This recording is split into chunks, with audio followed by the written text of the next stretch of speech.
महाराष्ट्र राज्य परिवहन महामंडळाच्या विविध संघटनांनी आजपासून विविध मागण्यांसाठी संप पुकारला असून या संपामुळे भंडारा बस स्थानकावरती शुकशुकाट पाहायला मिळतोय।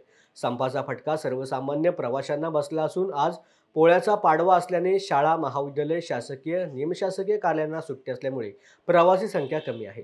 मात्र उद्यापासून प्रवासी संख्या निश्चितच वाढणार असल्याने आता राज्य शासन मागण्या मान्य करेल की आंदोलन अधिक तीव्र होईल हे पाहण्यासारखं आहे। याबाबत भंडाऱ्यामधून आढावा घेतलाय आमचे प्रतिनिधी नितीन कुथे यांनी।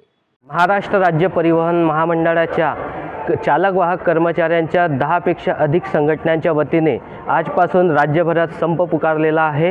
या संपाचा परिणाम सामान्य नागरिक व प्रवाशांना बसताना दिसत आहे। आज पोळ्याचा पाडवा असल्याने शाळा, महाविद्यालय, शासकीय, निमशासकीय कार्यालय यांना सुट्टी असल्याने प्रवासी संख्या कमी आहे। मात्र उद्यापासून हे सर्व सुरू होणार असल्याने प्रवासी संख्या निश्चितच वाढणार आहे। एसटी कर्मचारी संघटनेच्या विविध मागण्यांकरिता हे आंदोलन आजपासून सुरू झाले असून ठिकठिकाणी प्रवाशांना अडचणी निर्माण होताना दिसून येत आहेत। उद्यापासून यापेक्षा तीव्र परिस्थिती पाहायला मिळणार आहे। त्यामुळे आता राज्य शासन या समस्येवर काय तोडगा काढणार व हे आंदोलन कसे मिटवणार हे पाहण्यासारखं आहे। Nitin कुथे, news uncut, Bhandara.